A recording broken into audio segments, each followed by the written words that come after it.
غازہ کے معصوم لاچار اور بے بس ماں باپ، بے آسرا بیواؤں، سہاگنوں، نومولود بچوں، خاص طور پر وہ معصوم جن کے پیدائش کے سرٹیفکیٹ سے پہلے موت کا پروانہ جاری ہوا، اور زخموں میں چور نوجوانوں مگر بلند حوصلے اور پختہ ایمان کے مالک فلسطین کے باسیوں سے مخاطب ہوں کہ پاکستان سے ان کی بہن انہیں عقیدت بھرا سلام کہتی ہے اور عرض کرتی ہے کہ میری بہن بھائیوں، جس طرح آپ بے بس ہو کے آپ کے پاس کھانے کو کچھ نہیں، مریضوں کے علاج کے لیے ادویات نہیں، میتوں کو دفنانے کے لیے کفن نہیں، ایسے ہی میرے پاس آپ کے حق میں آواز بلند کرنے کے لیے زبان نہیں، ہمت نہیں، حوصلہ نہیں، اور وہ الفاظ نہیں جو آپ کے دکھوں کا مداوع کر سکیں، وہ طاقت نہیں کہ عالمی استعماری قوتوں کے دروبام ہلا سکے، ہاں مگر آپ کے پاس ایمانی طاقت ہے، جذبہ بلالی ہے اور روح ہلالی ہے، اور سب سے بڑھ کر وہ آہ ہے جو اثر رکھتی ہے پر نہیں طاقت پرواز مگر رکھتی ہے، آسمان کا سینہ چیر سکتی ہے، اور جو سریا کی بلندیوں پر پرواز کرتے ہوئے عرش معلیٰ پر دستک دے سکتی ہے، اور اللہ تعالیٰ کو یہ بتا سکتی ہے کہ دنیا میں موجود 2 ارب مسلمان چند ملین یہودیوں کا محاصرہ نہیں کر سکتے، باطل کی قوت کو ایمانی جذبے سے پچھاڑ نہیں سکتے، اور ان اربوں کی گنتی میں نہ وہ 313 میسر ہیں اور نہ ہی وہ 72 کا قافلہ سپر جو باطل سے محض ٹکرایا ہی نہیں، سچ کا علم بھی ہمیشہ کے لیے بلند کر گیا۔ تمہاری آہ یہ بھی شکوہ کر سکتی ہے کہ اب مسلمان ماؤں نے صلاح الدین ایوبی، نور الدین زنگی، طارق بن زیاد اور محمد بن قاسم جنم دینا چھوڑ دیے ہیں، یہاں خیبر کا قلعہ ایک ہاتھ سے اکھاڑ پھینکنے والے ولی بھی ناپید ہیں، اور سیف اللہ کے نام کی نسبت رکھنے والے جنگجو بھی میسر نہیں، تو اے اللہ ابابیلوں کا کوئی جھنڈ عطا فرما، کوئی تیز ہوا یا آندھی بھیج، یا پھر کوئی ایسا طوفان جو صہیونی طاقتوں کو نیست و نابود کر دے۔ تمہاری آہو بکا 2 ارب مسلمان کے دل نہیں دھڑکا سکتی، ظالم اور جابر حکمرانوں کے سامنے کلمہ حق نہیں بلند کر سکتی،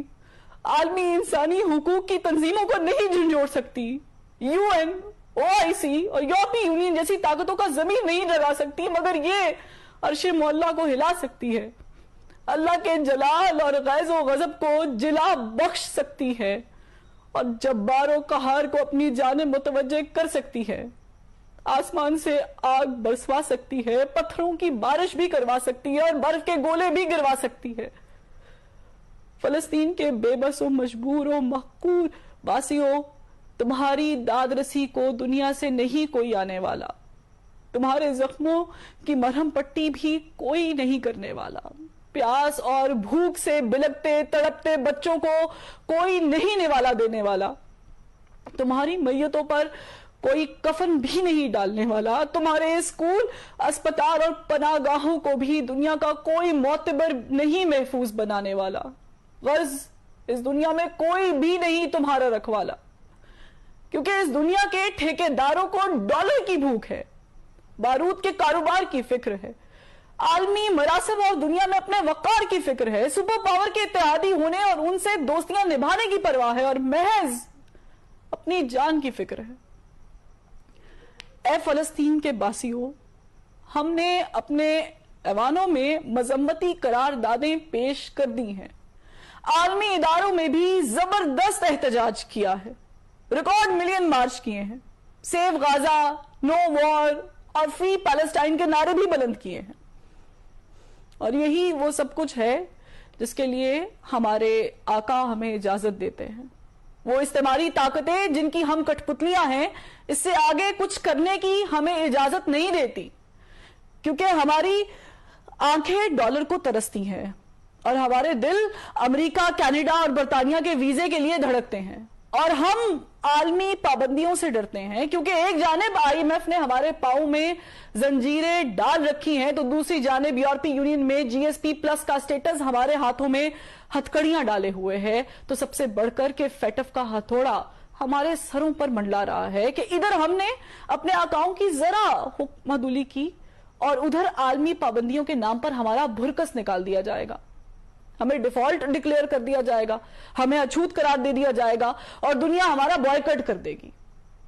کیونکہ ہمارے جسم پر قید ہے, جذبات پہ زنجیریں ہیں, فکر محبوس ہے, گفتار پہ تعزیریں ہیں, اپنی ہمت ہے کہ ہم پھر بھی جیے جاتے ہیں. زندگی کیا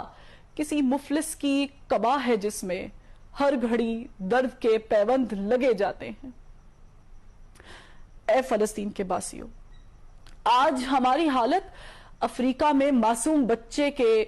فوٹو اتارنے والے کیمرامین کیون کارٹر جیسی ہے, کہ جس نے موت کا شکار ہوتے اس بچے کی محض تصویر بنانے کا انتظار کیا اور اس کے لیے گدھ کو اس کا جسم نوچنے دیا. مگر میرا سر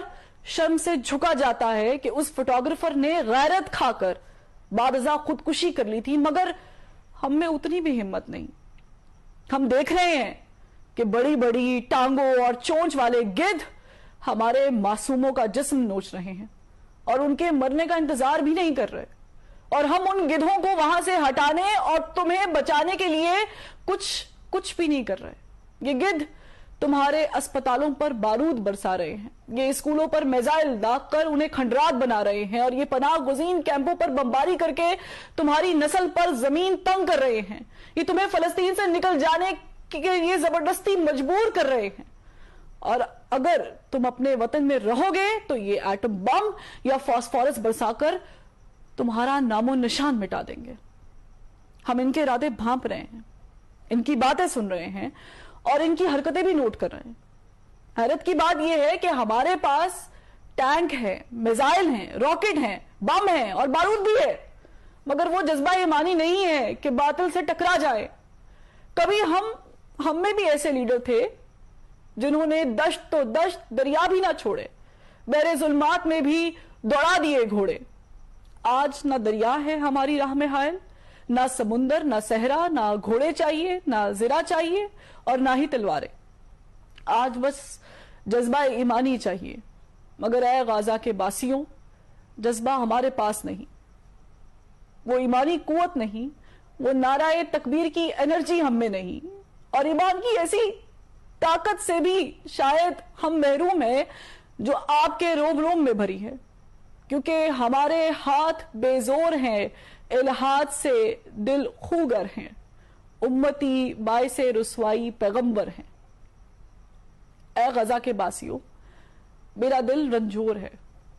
میرا دماغ شل ہے اور میری زبان گنگ ہے. میں الفاظ تو ادا کر رہی ہوں, مگر میں جانتی ہوں کہ میں اپنے ایمان کے اس کمزور ترین درجے پر ہوں جب میں فقط دل میں برا مان سکتی ہوں, اس سے بڑھ کے کچھ نہیں کر سکتی.